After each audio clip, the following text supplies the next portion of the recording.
ओडिशा में एक स्थान है रेमुणा, जहां खीर चौरा गोपीनाथ जी का भव्य मंदिर स्थित है। वहां रात्रि में ठाकुर जी को 11 मिट्टी के स्कोरों में खीर का भोग लगाया जाता है और भोग लगने के बाद जितने दर्शनार्थी होते हैं सब में वह खीर प्रसाद स्वरूप बांटी जाती है। एक दिन की बात है, श्री माधवदास जी वृंदावन के महान संत जगन्नाथपुरी जा रहे थे। रास्ते में रुककर रेमुणा पहुंचे।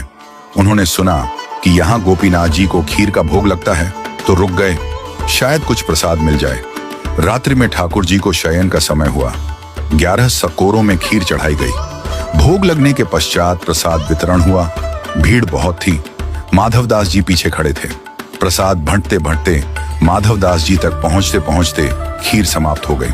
पुजारी ने हाथ जोड़ लिए, बोले, भक्तवर, खीर समाप्त हो गई। माधवदास जी 3 दिन से उपवास में थे, परंतु फिर भी न किसी से बोले, न कुछ मांगा।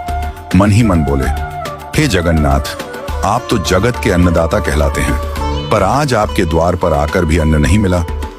वे एक वृक्ष के नीचे जाकर बैठ गए, भूखे प्यासे पर मौन शांत भक्त वत्सल भगवान के भरोसे।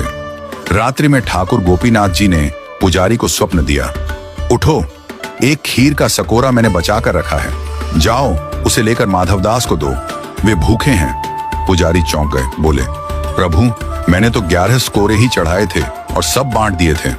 ठाकुर जी मुस्कुराकर बोले, नहीं, 11वां स्कोरा मैंने चुरा लिया था, अपने प्रिय भक्त माधवदास के लिए।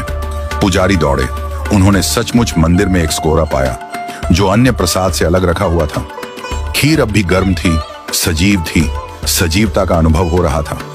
वे दौड़कर वृक्ष के नीचे पहुंचे, जहां माधवदास जी बैठे थे। बोले, भक्तवर, प्रभु का प्रसाद पाओ। माधवदास जी बोले, अब इतनी आधी रात को खीर कहां से आ गई? क्या आप दोबारा बना लाए हैं? पुजारी भाव विह्वल होकर बोले, नहीं, प्रभु गोपीनाथ जी ने आपके लिए स्वयं चुरा ली थी खीर, आप भूखे ना रहें, इसीलिए। यह सुनते ही माधवदास जी प्रेम में झूम उठे।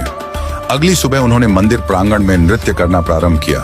बोल उठे, वाह मेरे ठाकुर, दूसरे भगवानों को लोग चढ़ाते हैं, लेकिन मेरे ठाकुर जी तो चुराते हैं अपने भक्तों के लिए।